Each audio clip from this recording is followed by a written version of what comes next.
بسم اللہ الرحمن الرحیم۔ السلام علیکم دوستو، آج کی اس ویڈیو میں ہم نبی اکرم صلی اللہ علیہ وسلم کے متعلق کچھ واقعات بیان کریں گے۔ ہمارے پیارے نبی صلی اللہ علیہ وسلم ملک عرب میں پیدا ہوئے۔ اسی سرزمین پر پہلے بھی انبیاء کرام مبعوث ہوتے رہے۔ ہر نبی نے اپنے زمانے اور حالات کے مطابق شریعت کی باتیں بتائی، لوگوں کو اللہ کی طرف بلایا، نیکی کی دعوت دی، برائی سے روکا۔ آخر میں ہمارے پیارے نبی حضرت محمد مصطفیٰ صلی اللہ علیہ وسلم مبعوث ہوئے۔ آپ نے بھی وہی تعلیم دی جو سابقہ نبیوں نے دی۔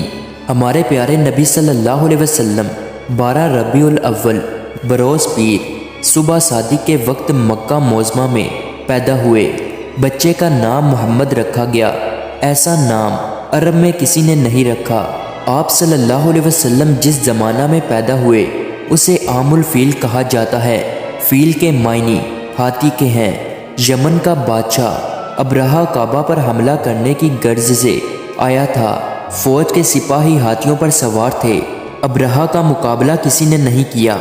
خدا کا کرشمہ دیکھیے کہ اللہ نے ابرہہ کو پسپا کر دیا۔ اس کے بہت سے سپاہی ہلاک ہو گئے۔ عرب میں دستور تھا کہ بچہ پیدا ہوتے ہی دائیا کے حوالے کر دیا جاتا اور وہ اپنے گاؤں لے جا کر اپنی نگرانی میں پرورش کرتی۔ بچہ کھلی ہوا میں پرورش پاتا، تندرست و توانائی سے رہتا، صاف ستھری زبان سیکھتا، زبان میں فصاحت و بلاغت ہوتی۔ چنانچہ اسی روایتی دستور کے مطابق آپ صلی اللہ علیہ وسلم کو حلیمہ سعدیہ کے حوالے کیا گیا۔ جب آپ صلی اللہ علیہ وسلم کی عمر 6 سال کی ہوئی تو حلیمہ سعدیہ آپ صلی اللہ علیہ وسلم کو حضرت آمنہ کے پاس لے آئی۔ کچھ عرصہ بعد حضرت آمنہ رضی اللہ تعالی عنہا کا انتقال ہو گیا۔ ماں کی شفقت سے محروم ہونے کے بعد آپ صلی اللہ علیہ وسلم کے دادا عبد المطلب نے پرورش کرنے کی ذمہ داری سنبھال لی۔ عبد المطلب آپ صلی اللہ علیہ وسلم کو پیار و محبت کے ساتھ پرورش کرتے رہے۔ 2 سال کے بعد ان کی وفات ہو گئی تو آپ صلی اللہ علیہ وسلم کے چچا ابو طالب نے آپ صلی اللہ علیہ وسلم کو لے لیا۔ ہر طرح سے آپ صلی اللہ علیہ وسلم کا خیال رکھا اور آپ صلی اللہ علیہ وسلم کی نگرانی کرتے رہے۔ جب آپ صلی اللہ علیہ وسلم کچھ سمجھدار ہوئے تو تجارتی سفر میں ابو طالب کے ساتھ جاتے تھے۔ آپ صلی اللہ علیہ وسلم بکریاں بھی چراتے تھے، اپنے چچا کے گلوں کی رکھوالی بھی کرتے اور چرانے کے لیے جنگل لے جاتے۔ آپ صلی اللہ علیہ وسلم نے اپنے چچا ابو طالب کے ہمراہ کئی تجارتی سفر کیے، خرید و فروخت کے طریقے سیکھے۔ سفر کے دوران بہت سے لوگوں سے ملاقات ہوئی، ان سے بات چیت کرنے کا موقع ملا۔ آپ صلی اللہ علیہ وسلم اکثر ملک شام جایا کرتے تھے۔ مکہ میں ایک خاتون رہتی تھی، نام ختیجہ تھا۔ عورت تو تھی لیکن باصلاحیت تھی۔ وہ بھی تجارت کرتی تھی اور اپنا مال ملک شام بیچتی تھی۔ حضرت ختیجہ آپ صلی اللہ علیہ وسلم کے بارے میں اکثر سنا کرتی تھی کہ آپ صلی اللہ علیہ وسلم ایک کامیاب تاجر ہیں اور آپ صلی اللہ علیہ وسلم کی اعلیٰ صفات اور حسن اخلاق سے بھی واقف تھی۔ لوگوں کی زبان سے یہ کہتے سنا کہ آپ صلی اللہ علیہ وسلم صادق اور امین ہیں، لوگوں پر رحم کرتے ہیں۔ حضرت ختیجہ رضی اللہ تعالی عنہا دل میں کہنے لگی کہ ایسے راست باز اور سچے آدمی سے ملنا چاہیے، شاید وہ کاروبار میں مدد کر سکے۔ انہوں نے آپ صلی اللہ علیہ وسلم کو پیغام بھیجا۔ حضور اکرم صلی اللہ علیہ وسلم بی بی ختیجہ کے گھر پہنچے۔ بی بی ختیجہ رضی اللہ تعالی عنہا نے حضور اکرم صلی اللہ علیہ وسلم سے عرض کیا کہ آپ صلی اللہ علیہ وسلم تجارتی مال لے جا کر فروخت کریں، مجھے آپ صلی اللہ علیہ وسلم جیسے شخص کی ضرورت ہے۔ حضور صلی اللہ علیہ وسلم نے اس پیشکش کو منظور کر لیا۔ چنانچہ تجارت کا مال لے کر شام جانے کے لیے تیار ہو گئے۔ حضرت ختیجہ رضی اللہ تعالی عنہا نے اپنا غلام میسرہ آپ صلی اللہ علیہ وسلم کی خدمت کے لیے ہمراہ کر دیا۔ قافلہ روانہ ہوا۔ آپ صلی اللہ علیہ وسلم ملک شام کی طرف جا رہے تھے تو راستے میں بصرہ کے قریب ایک یہودی عالم ربی رہتا تھا۔ آپ صلی اللہ علیہ وسلم اس کے قریب سے گزرے۔ کچھ دیر آرام کے لیے ایک درخت کے سایہ میں بیٹھ گئے۔ ربی نے آپ صلی اللہ علیہ وسلم کو خوب غور سے دیکھا اور میسرہ کو اشارے سے اپنے پاس بلا کر پوچھا، یہ تمہارے ساتھ کون ہے؟ اس نے کہا، اس شخص کا تعلق قبیلہ قریش سے ہے۔ ربی نے کہا، خدا کی قسم، اس درخت کے سایہ تلے سوائے نبی کے کوئی نہیں بیٹھتا۔ کاش میں اس وقت تک زندہ رہتا جب اس شخص کو نبوت ملتی۔ شام کے سفر سے واپس لوٹے، مال فروخت کرنے کے بعد جو رقم حاصل کی، آپ صلی اللہ علیہ وسلم نے حضرت حتیجہ کے حوالے کی۔ حضرت حتیجہ رضی اللہ تعالی عنہا نے میسرہ سے سفر میں پیش آنے والے حالات و دریافت کیے اور آپ صلی اللہ علیہ وسلم کے بارے میں بھی پوچھا۔ میسرہ نے سفر کے دوران پیش آنے والے واقعات اور آپ صلی اللہ علیہ وسلم کے صالح کردار کے بارے میں سب کچھ تفصیل سے بتا دیا۔ میسرہ نے جو باتیں بتائی اس سے آپ رضی اللہ تعالی عنہا بہت متاثر ہوئی اور حضور نبی کریم صلی اللہ علیہ وسلم کی زوجیت میں آنے کے لیے آپ صلی اللہ علیہ وسلم سے نکاح کی درخواست کی۔ حضور اکرم صلی اللہ علیہ وسلم نے پیشکش منظور کر لی۔ آپ صلی اللہ علیہ وسلم کی عمر 25 سال تھی اور حضرت حتیجہ رضی اللہ تعالی عنہا کی عمر 40 سال تھی۔ 15 سال کا فرق تھا۔ نکاح ہو گیا۔ تقریب میں حضرت حمزہ رضی اللہ تعالی عنہ، ابو طالب، حضرت ابو بکر صدیق اور برادران قریش شریک ہوئے۔ حضور نبی کریم صلی اللہ علیہ وسلم نے مہر میں 20 اونٹ دیے۔ شادی کے بعد حضور اکرم صلی اللہ علیہ وسلم کی حالت بہتر ہو گئی۔ آپ صلی اللہ علیہ وسلم غریبوں کا خیال رکھتے تھے، بے کسوں کی مدد فرماتے تھے، مصیبت زدہ لوگوں کے کام آتے تھے۔ قریش آپ صلی اللہ علیہ وسلم کی سچائی اور حسن اخلاق کے قائل ہو گئے۔ ہر شخص آپ صلی اللہ علیہ وسلم کی تعریف کرتا تھا۔ یوں تو سارے عرب میں گمراہی پھیلی ہوئی تھی، ہر طرف بد نظمی اور انتشار کا ماحول پایا جاتا تھا۔ کمزوروں کا جینا دو بر ہو چکا تھا، انصاف نام کی کوئی چیز نہیں تھی۔ مکہ کی حدود میں بھی کچھ اسی قسم کی حالت پائی جاتی تھی۔ باہر سے کوئی تاجر مال لے کر آتا تو لوٹ لیا جاتا، یا مال خرید کر رقم نہیں دیتا، کوئی کسی کا حق دبا بیٹھتا۔ سرکار دو عالم صلی اللہ علیہ وسلم کو ان خرابیوں کے باعث بہت دکھ پہنچا تھا۔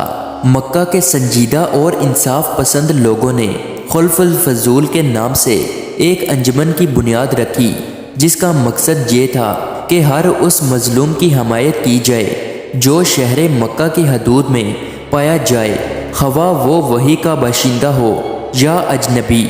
رسول اللہ صلی اللہ علیہ وسلم نے اس عمل کو بہت پسند فرمایا۔ یہ تو سب ہی جانتے ہیں کہ آج سے 4000 سال پہلے حضرت ابراہیم علیہ السلام نے خانہ کعبہ کی بنیاد رکھی۔ تعمیر میں حضرت اسماعیل علیہ السلام نے بھی حصہ لیا۔ خانہ کعبہ جس حالت میں آج نظر آ رہا ہے، پائیداری اور خوبصورتی کے اعتبار سے قدیم کعبہ سے بہت فرق ہے۔ صدیاں گزر گئی، آج بھی اللہ کا یہ گھر قائم ہے۔ کبھی ایسا بھی ہوتا تھا کہ خراب موسمی حالات اور بارشوں کی وجہ سے عمارت بوسیدہ ہو جاتی تھی تو مرمت کرنے کی ضرورت پیش آتی تھی۔ جب سرکار دو عالم صلی اللہ علیہ وسلم کی عمر مبارک 35 سال تھی تو ایک مرتبہ پھر ضرورت پیش آئی تو تعمیر کا کام شروع ہوا۔ کام تو مکمل ہو چکا، صرف سنگ اسود رکھنے کی باری آئی۔ سنگ اسود رکھنا ہر شخص کے لیے ایک اعلیٰ اعزاز تھا۔ سرداروں میں سے ہر شخص یہ چاہتا تھا کہ یہ سعادت اس کے حصے میں آئے۔ اس کے لیے لڑائی جھگڑے کی نوبت آ چکی تھی۔ بعد میں اتفاق رائے سے یہ بات منظور ہوئی کہ اگلے روز صبح سویرے سب سے پہلے جو شخص صحن کعبہ میں داخل ہوگا وہ جو فیصلہ کرے گا ہم مان لیں گے۔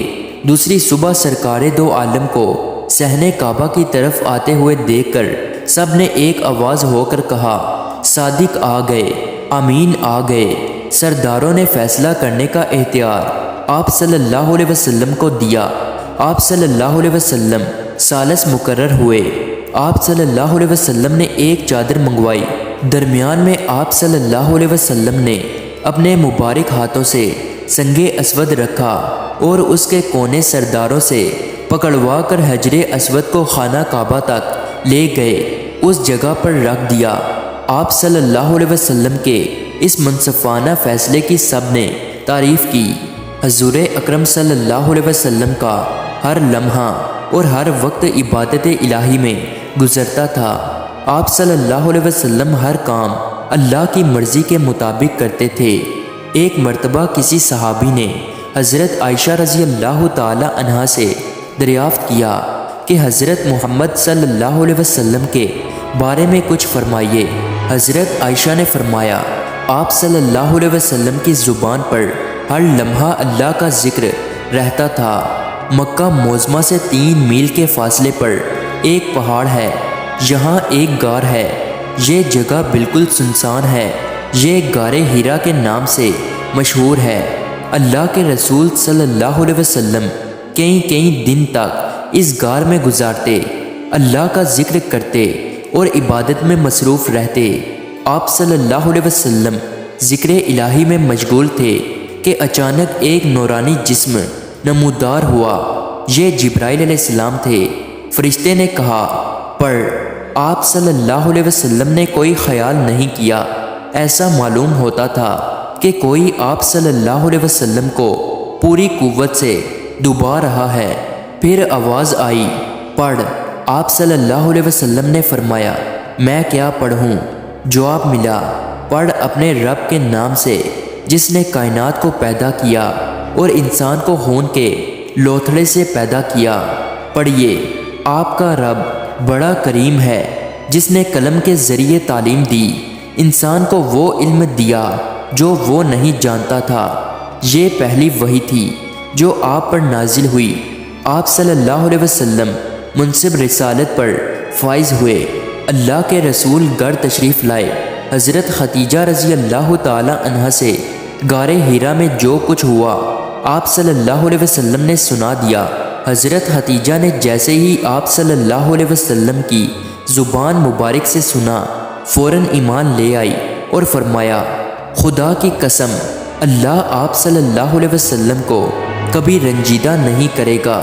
آپ رشتہ داروں کے کام آتے ہیں، سچ بولتے ہیں، بے کسوں کی مدد کرتے ہیں، ناداروں کا خیال رکھتے ہیں، مہمان کی توجہ کرتے ہیں اور نیک کاموں میں ہاتھ بٹاتے ہیں، بےہودہ بات نہیں کرتے۔ حضرت خدیجہ رضی اللہ تعالی عنہا آپ صلی اللہ علیہ وسلم کو اپنے بھائی ورقہ بن نوفل کے پاس لے گئی اور واقعہ بیان کیا۔ وہ الہامی کتابوں کے عالم تھے، پکار اٹھے، پاک ہے، پاک محمد صلی اللہ علیہ وسلم پیغمبر ہیں، پریشان نہ ہو۔ حضرت خدیجہ الکبریٰ رضی اللہ تعالی عنہا، حضرت علی رضی اللہ تعالی عنہ، حضرت زید بن حارث رضی اللہ تعالی عنہ جو آپ صلی اللہ علیہ وسلم کے غلام تھے، اور دیرینہ رفیق حضرت ابو بکر صدیق رضی اللہ تعالی عنہ آپ صلی اللہ علیہ وسلم پر ایمان لے آئے اور آپ صلی اللہ علیہ وسلم کی نبوت کی تصدیق کی۔ حضرت ابو بکر اپنے زیر اثر حلقہ کے لوگوں کو بھی دائرہ اسلام میں لے آئے، جن میں حضرت عثمان، حضرت زبیر، حضرت عبد الرحمن بن عوف، حضرت سعد بن وقاص اور حضرت طلحہ رضی اللہ تعالی عنہ شامل تھے۔ ایمان لانے والوں میں اضافہ ہی ہوتا رہا، حتیٰ کہ مسلمانوں کی تعداد 30 سے بڑھ گئی۔ تبلیغ کا سلسلہ جاری رکھنے کے لیے حضرت ارقم رضی اللہ تعالی عنہ کے گھر کو مرکز بنا لیا۔ 3 برس تک اشاعت اسلام کا کام خفیہ طور پر جاری رہا۔ چوتھے سال حکم الہی صادر ہوا، جو آپ صلی اللہ علیہ وسلم کو حکم دیا گیا ہے اسے پورا کر دیجیے۔ اس آیت کے نزول کے بعد آپ صلی اللہ علیہ وسلم کھلے عام تبلیغ کرنے لگے۔ اس کے بعد پھر اللہ نے حکم دیا، اور اپنے قریبی رشتہ داروں کو ڈراتے رہیے۔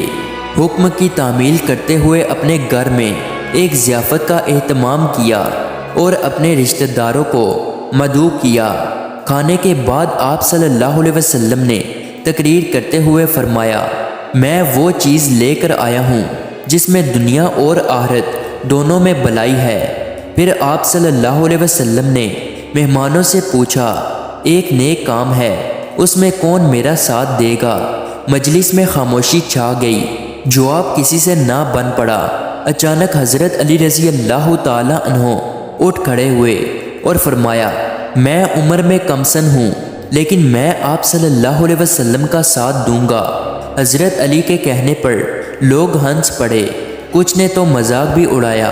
مجلس برخاست ہو گئی۔ ایک اور موقع پر آپ صلی اللہ علیہ وسلم نے عزیزوں کو متوجہ کیا۔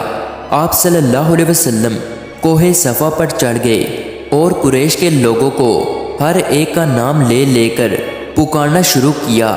جب سب جمع ہو گئے تو آپ صلی اللہ علیہ وسلم نے ارشاد فرمایا، لوگو، اگر میں تم سے یہ کہوں کہ اس پہاڑ کے پیچھے ایک مسلح لشکر جمع ہے اور تم پر حملہ آور کرنے والا ہے، کیا مجھے سچا سمجھو گے؟ لوگوں نے جواب دیا، تمہیں صادق اور امین پایا ہے، تو جو کچھ کہے گا سچ کہے گا۔ آپ صلی اللہ علیہ وسلم نے فرمایا، تم کو ایک خدا کی جانب بلاتا ہوں اور تمہارے دلوں میں جو وہم ہے میں اسے دور کرنا چاہتا ہوں۔ میں تمہیں خبردار کر رہا ہوں کہ کفر و شرک سے باز آ جاؤ، ایک خدا پر ایمان لاؤ، ورنہ تم برباد ہو جاؤ گے۔ تم اس دن سے ڈرو جب خدا کے سامنے حاضر ہو کر اپنے اعمال کا حساب دینا ہوگا۔ قریش آپ صلی اللہ علیہ وسلم کی زبانی حق بات سن کر حیران رہ گئے اور باپ دادا کے دین اور بت پرستی کے خلاف آواز سن کر طیش میں آ گئے۔ آپ کے چچا ابو لہب غضبناک ہو کر کہنے لگے، کیا اسی غرض سے تو نے ہم سب کو جمع کیا؟ تو رسوا ہوگا۔ آپ نے جتنی بھی باتیں بتائی اس پر کسی نے توجہ نہ دی۔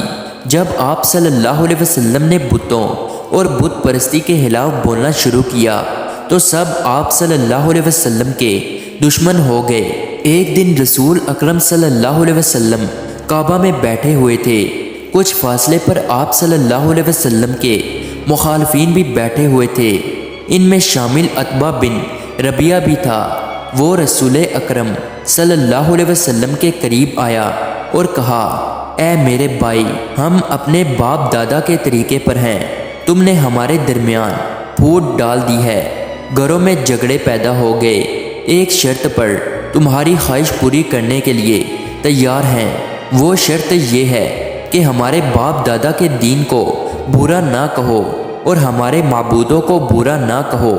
جو کچھ مانگو گے ہم دینے کے لیے تیار ہیں، جتنی دولت مانگو گے ہم دیں گے، بادشاہ بننا پسند کرو تو بادشاہ بنائیں گے، ہر کام میں تمہاری مرضی ہوگی، بغیر تمہاری مرضی کے کوئی کام نہیں کریں گے۔ اس کے جواب میں آپ صلی اللہ علیہ وسلم نے قرآن کریم کی تلاوت کی، میں بھی تمہاری طرح ایک انسان ہوں، مگر مجھ پر وحی آئی ہے کہ تمہارا معبود ایک خدا ہے، اس لیے اسی کی طرف رجوع کرو اور اسی سے معافی مانگو۔ اور افسوس ہے مشرکوں پر جو خیرات نہیں دیتے، آخرت پر ایمان نہیں رکھتے، البتہ وہ لوگ جو ایمان لائے اور نیک عمل کیے ان کے لیے بہت بڑا اجر ہے جو کبھی ختم نہ ہوگا۔ پھر آپ صلی اللہ علیہ وسلم نے عتبہ سے فرمایا، اے عتبہ، تم سن چکے ہو، اب جو راستہ تمہیں بہتر ہو وہی اختیار کرو۔ آپ صلی اللہ علیہ وسلم ہر جگہ جاتے اور لوگوں کو دین کی دعوت دیتے۔ ایک مرتبہ حج کے دوران رحمت عالم صلی اللہ علیہ وسلم حضرت ابو بکر صدیق کے ہمراہ معمول کے مطابق تبلیغ کے حق کے لیے منع تشریف لے گئے، جہاں عرب کے کونے کونے سے زائرین آئے ہوئے تھے۔ دعوت توحید دیتے ہوئے ایسی مجلس میں پہنچے جو بڑی باعظمت اور باوقار تھی۔ چند معزز اور ذی وجاہت اشخاص بات چیت میں مصروف تھے۔ حضرت ابو بکر نے آگے بڑھ کر سلام کیا، ان سے پوچھا، اے بیت اللہ کے مہمانوں، تم کس قبیلہ سے تعلق رکھتے ہو؟ جواب ملا، ہم شیبان بن ثعلبہ کی اولاد ہیں، ہم فارس کے پڑوسی ہیں اور کسریٰ کے زیر اثر ہیں۔ حضرت ابو بکر صدیق اس قبیلے سے واقف تھے، ان سب کو پہچان گئے۔ حضور صلی اللہ علیہ وسلم کی خدمت میں عرض کیا، یا رسول اللہ، میرے ماں باپ آپ پر قربان، آپ صلی اللہ علیہ وسلم اجازت دیں تو میں ان سے بات کروں۔ حضور نے اجازت دے دی۔ حضرت ابو بکر نے ان سے تفصیل میں گفتگو کی اور حالات سے آگاہ کیا۔ پھر حضور صلی اللہ علیہ وسلم ان سے مخاطب ہوئے، میں تم کو اس بات کی طرف بلاتا ہوں کہ تم گواہی دو کہ سوائے اللہ کے اور کوئی عبادت کے لائق نہیں، اور میں اللہ کا رسول ہوں۔ میں چاہتا ہوں کہ تم میرے مددگار بنو تاکہ میں اللہ کے احکامات بغیر کسی رکاوٹ پہنچا سکوں۔ آپ صلی اللہ علیہ وسلم نے فرمایا، قریش نے اللہ کے احکام کی کھلم کھلا مخالفت کی ہے، اس کے رسول کو جھٹلایا، غلط بات پر قائم رہے، سچائی کا انکار کیا۔ اللہ بے شک تمام باتوں سے بے نیاز اور تعریف کے لائق ہے۔ ان میں سے ایک شخص جس کا نام مفروق تھا پوچھا، اور کس کس چیز کی دعوت دیتے ہو؟ اس کے جواب میں حضور اکرم صلی اللہ علیہ وسلم نے قرآن حکیم کی چند آیات تلاوت فرمائی، جن میں حکم دیا گیا ہے کہ اللہ کے ساتھ کسی کو شریک نہ کرو، ماں باپ کے ساتھ احسان کرو، اپنی اولاد کو مفلسی کے ڈر سے مت قتل کرو، بے حیائی کے قریب بھی نہ بھٹکو، خواہ وہ پشیدہ ہو یا ظاہر، جن کا خون اللہ نے حرام کیا ہے ان کو ناحق قتل مت کرو، یتیم کے مال کو ہاتھ نہ لگاؤ، ناپ تول انصاف کے ساتھ کیا کرو، اور جب تم بات کرو تو انصاف کرو۔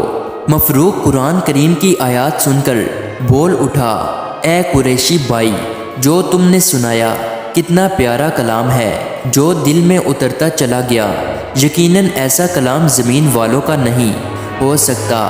خدا کی قسم جو کچھ تم کہتے ہو اس میں بلائی ہی بلائی ہے۔ جن لوگوں نے تمہیں جھٹلایا انہوں نے تمہارے ساتھ زیادتی کی ہے۔ رسول اللہ صلی اللہ علیہ وسلم اپنی قوم کو راہ راست پر لانے اور برائی سے روکنے کے لیے تبلیغ کرتے رہے۔ کفار قریش تو پہلے ہی دشمن بن چکے تھے اور کئی بار ابو طالب کے پاس شکایت لے کر آتے تھے۔ پھر ایک مرتبہ ابو طالب کے پاس آئے اور ان سے کہا، اے ابو طالب، آپ سن رسیدہ بزرگ ہیں، ہم سب آپ کی قدر کرتے ہیں۔ ہم نے آپ سے پہلے بھی کہا تھا کہ آپ اپنے بھتیجے کو منع کریں، وہ ہمارے معبودوں کے خلاف باتیں نہ کرے۔ اب ہم برداشت نہیں کریں گے، آپ انہیں ایسا کرنے سے باز رکھیں یا ان پر سے دست شفقت اٹھا لیں اور ان کی مدد نہ کریں۔ ابو طالب نے رسول اللہ صلی اللہ علیہ وسلم کو بلا بھیجا۔ آپ تشریف لائے تو ان سے کہا، میرے بھتیجے، تمہاری قوم کے لوگ میرے پاس آئے تھے، تمہارے بارے میں بہت کچھ کہہ رہے تھے، ذرا میری جان کا بھی خیال کرو اور اپنی جان کا بھی، اور مجھ پر اتنا بوجھ نہ ڈالو کہ میں اٹھا نہ سکوں۔ رسول اللہ صلی اللہ علیہ وسلم نے فرمایا، کوئی میرے داہنے ہاتھ میں سورج اور بائیں ہاتھ میں چاند رکھ دے اور مجھ سے کہے کہ میں اس کام سے باز آ جاؤں، میں ایسا نہیں کروں گا، خواہ اس کے لیے میری جان چلی جائے۔ پھر رسول اللہ صلی اللہ علیہ وسلم کی آنکھوں سے آنسو جاری ہو گئے۔ یہ دیکھ کر ابو طالب نے کہا، جو تمہارا دل چاہے کرو اور جس طرح چاہے تبلیغ کرو، تم کو کسی کے حوالے نہیں کروں گا۔ پھر آپ کو اللہ کی طرف سے حکم ہوا کہ خاندان والوں کے انکار سے مایوس نہ ہو، مکہ کے آس پاس بھی لوگ رہتے ہیں، ان کے پاس جائیے اور دین کی دعوت دیں۔ اور اسی طرح ہم نے تم پر عربی زبان میں قرآن نازل کیا تاکہ گمراہوں کو خوف دلائیں، یعنی اے پیغمبر، اب آپ شہر مکہ کے آس پاس رہنے والوں کو اللہ کا پیغام پہنچائیے۔ چنانچہ پیغام ملتے ہی آپ طائف تشریف لے گئے، وہاں ثقیف کے ذمہ دار لوگوں سے ملاقات کی اور دین حق کی دعوت دی۔ طائف میں بھی آپ صلی اللہ علیہ وسلم کے مخالفین تھے، وہ نہیں چاہتے تھے کہ آپ صلی اللہ علیہ وسلم وہاں دین کی باتیں بتائیں۔ انہوں نے وہاں کے اوباش اور اوقار لوگوں کو ورگلایا کہ بے ہودی سے پیش آئیں۔ چنانچہ شریر لڑکوں نے آپ صلی اللہ علیہ وسلم کے جسم اطہر کو مار مار کر لہو لہان کر دیا۔ آپ صلی اللہ علیہ وسلم کے ہمراہ حضرت زید رضی اللہ تعالی عنہ بھی تھے۔ انہوں نے عرض کیا کہ یا رسول اللہ، ان لوگوں کے لیے بد دعا کیجیے تاکہ اللہ ان پر اپنا غضب نہ کرے، وہ تباہ ہو جائیں۔ اسی وقت ایک فرشتہ حاضر ہوا اور کہنے لگا کہ آپ صلی اللہ علیہ وسلم حکم دیں تو میں دونوں پہاڑوں کو جو مکہ اور طائف کے درمیان ہیں ملا دوں تاکہ یہ نافرمان پس کر رہ جائیں۔ یہ سن کر آپ صلی اللہ علیہ وسلم نے فرمایا میں ان پر لعنت کرنے کے لیے نہیں، ان پر رحمت بنا کر بھیجا گیا ہوں۔ گمراہ لوگوں نے آپ صلی اللہ علیہ وسلم کو ستایا، لیکن آپ صلی اللہ علیہ وسلم نے ان کے لیے بد دعا نہیں، دعا فرمائی، اے اللہ میری قوم کے لوگوں کو ہدایت دے کیونکہ یہ نادان ہیں۔ ایک مرتبہ آپ صلی اللہ علیہ وسلم کعبہ میں نماز پڑھ رہے تھے کہ عقبہ بن محیط آیا اور گردن میں چادر ڈال کر بل دینے لگا، جس سے آپ صلی اللہ علیہ وسلم گر پڑے، اور ایک موقع پر اس نے اونٹوں کی اوجری سجدے کی حالت میں آپ صلی اللہ علیہ وسلم کے دونوں شانوں کے درمیان رکھ دی اور کہکے لگانے لگا۔ حضرت فاطمہ رضی اللہ تعالی عنہا کو خبر ہوئی تو دوڑی آئی اور اسے ہٹایا۔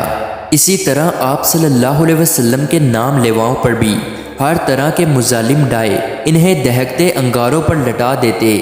صرف اسی پر اکتفا نہیں کرتے بلکہ اس وقت تک لٹائے رکھتے جب تک کہ ان کی چربی پگھل کر انگاروں کو ٹھنڈا نہیں کر دیتی۔ ایک اور سزا کا طریقہ یہ تھا کہ تپتی زمین پر لٹا کر چھاتی پر بھاری پتھر رکھ کر لوہا آگ میں تپا کر جسم کو داغا جاتا تھا۔ جب کفار مکہ نے ایمان والوں کا جینا دو بر کر دیا تو حضور صلی اللہ علیہ وسلم نے اپنے ساتھیوں سے فرمایا حبشہ چلے جاؤ، وہاں کا بادشاہ انصاف پسند ہے، وہ کسی پر ظلم نہیں کرتا نہ ظلم پسند کرتا ہے۔ اس سرزمین پر اس وقت تک رہو جب تک اللہ تمہاری مصیبت رفع کرنے کی کوئی صورت پیدا نہ کر دے۔ اللہ کے نبی صلی اللہ علیہ وسلم کے مشورہ پر 15 آدمی حبشہ پہنچ گئے، یہاں تک کہ کل تعداد 83 مرد اور 18 عورتیں تھیں۔ کفار قریش خاموش نہ رہے۔ قریش نے فیصلہ کیا کہ مسلمانوں کو حبشہ سے نکلوا دیا جائے۔ چنانچہ اس مقصد کو پورا کرنے کے لیے ایک وفد شکایت لے کر حبشہ پہنچا اور شاہ نجاشی سے ملا۔ وفد نے شاہ سے کہا کہ باغیوں کو ہمارے حوالے کر دیں تاکہ ہم انہیں سزا دے سکیں۔ شاہ نے ان سے پوچھا کہ ان کا کیا قصور ہے۔ کفار نے بتایا کہ انہوں نے باپ دادا کے مذہب کو چھوڑ کر نیا مذہب اپنایا ہے، یہ سب سے بڑا جرم ہے۔ شاہ نجاشی نے مسلمانوں کو دربار میں حاضر کیا، حقیقت حال تفصیل سے پوچھا۔ مسلمانوں کی طرف سے حضرت جعفر طیار رضی اللہ تعالی عنہ نے فرمایا ہم سب گناہوں میں مبتلا ہو چکے تھے، زمین اور آسمان کے پیدا کرنے والے خدا کو چھوڑ کر بے شمار خدا بنا رکھے تھے، یعنی بتوں کی پوجا کرتے تھے، پڑوسیوں پر ظلم کرتے تھے، جو طاقتور تھے کمزوروں پر ظلم ڈھاتے تھے اور انہیں خوف زدہ کرتے تھے، لوٹ مار کرتے تھے، یہاں تک کہ ہم میں ایک شخص پیدا ہوا جس کی گواہی دوست اور دشمن سبھی دیتے ہیں۔ قوم نے اس کو محمد آمین کا لقب دیا ہے۔ اس نے ہم کو حق کی طرف بلایا، توحید کا سبق سکھایا، اس نے ہمیں سچ بولنے، پڑوسیوں اور کمزوروں کے ساتھ حسن سلوک سے پیش آنے کے لیے کہا، قتل کرنے کو جرم ٹھہرایا، جھوٹ بولنے اور یتیم کا مال کھانے کے عذاب سے ڈرایا، نماز قائم کرنے، زکوٰۃ دینے کی نصیحت کی۔ ان کی سچائی پر ہم سب ایمان لے آئے اور تمام برے کاموں کو چھوڑ دیا جس پر ہماری قوم ہماری جان کی دشمن بن گئی۔ ہماری قوم چاہتی ہے کہ ہم سیدھے راستے پر نہ چلیں بلکہ برائی کی طرف لوٹ آئیں۔ شاہ نجاشی نے حضرت جعفر طیار رضی اللہ تعالی عنہ کی صداقت بڑی تقریر سن کر ان کو اور ان کے ساتھیوں کو دشمن کے حوالے کرنے سے انکار کر دیا اور کہا، اللہ تعالیٰ کا جو کلام تمہارے پیغمبر پر نازل ہوا ہے اس کا کچھ حصہ سناؤ۔ حضرت جعفر طیار رضی اللہ تعالی عنہ نے سورہ مریم کی چند آیتیں پڑھی جن میں حضرت عیسیٰ علیہ السلام کے پیدا ہونے اور ان کی زندگی کے واقعات کا ذکر ہے۔ ان آیتوں کو سن کر شاہ نجاشی بے حد متاثر ہوا اور رو پڑا اور کہنے لگا، خدا کی قسم یہ کلام سچا ہے۔ مسلمانوں میں کچھ لوگ تو حبشہ ہجرت کر گئے، رہ جانے والوں میں حضرت ابو بکر صدیق اور حضرت علی رضی اللہ تعالیٰ عنہ تھے۔ مسلمانوں کو پکڑ کر لانے کے لیے جو وفد حبشہ گیا تھا وہ ناکام واپس آ گیا۔ اس ناکامی پر قریش بپھڑ گئے۔ پھر سب نے ایک ترکیب سوچی، کیوں نہ محمد ہی کا کام تمام کر دیا جائے، نہ وہ زندہ رہے گا، نہ ہمارے بتوں کے خلاف تبلیغ کر سکے گا۔ آپس میں صلاح مشورے ہوئے، یہ طے پایا کہ اس کام کے لیے ہر قبیلہ کو شریک کیا جائے تاکہ کوئی قبیلہ کسی سے بدلہ نہ لے سکے۔ چنانچہ ایک رات منصوبہ کے تحت ہر قبیلہ سے ایک ایک آدمی کو لیا گیا۔ آپ صلی اللہ علیہ وسلم کے گھر کے چاروں طرف ڈیرا ڈال کر آپ صلی اللہ علیہ وسلم کے باہر نکلنے کا انتظار کرنے لگے۔ اللہ تعالیٰ نے دشمن کے خطرناک ارادہ سے آپ صلی اللہ علیہ وسلم کو آگاہ کر دیا۔ آپ صلی اللہ علیہ وسلم نے اپنے بستر پر حضرت علی رضی اللہ تعالیٰ عنہ کو لٹا دیا اور ہدایت کی کہ جن جن کی امانتیں ہیں وہ میں تمہارے حوالے کر رہا ہوں، ان سب کو لوٹا دینا۔ آپ صلی اللہ علیہ وسلم باہر نکلے، دیکھا کہ دشمن طاق میں بیٹھے ہوئے ہیں۔ آپ صلی اللہ علیہ وسلم نے ایک مٹھی مٹی کی اٹھائی اور یہ آیت ترجمہ خاک آپ صلی اللہ علیہ وسلم نے نہیں پھینکی بلکہ اللہ نے پھینکی پڑھ کر ان کی طرف پھینک دی۔ دشمن اور آپ صلی اللہ علیہ وسلم کے درمیان ایک پردہ حائل ہو گیا۔ آپ دشمنوں کی نظر سے اوجھل ہو گئے۔ آپ حضرت ابو بکر کو اپنے ہمراہ لے کر غار ثور پہنچ گئے۔ غار کے اندر 3 دن گزار کر چوتھے روز مدینہ روانہ ہو گئے۔ مکہ چھوڑنے کے دوران آپ صلی اللہ علیہ وسلم بہت رنجیدہ ہوئے۔ اس پر وحی نازل ہوئی، بے شک جس خدا نے آپ صلی اللہ علیہ وسلم کے لیے قرآن پر عمل اور اس کی تبلیغ کو فرض قرار دیا، وہ آپ صلی اللہ علیہ وسلم کو آپ صلی اللہ علیہ وسلم کے وطن میں پھر پہنچا دے گا۔ اور آپ صلی اللہ علیہ وسلم فرما دیجئے، میرا رب خوب جانتا ہے کہ اللہ کی طرف سے کون سچا دین لے کر آیا۔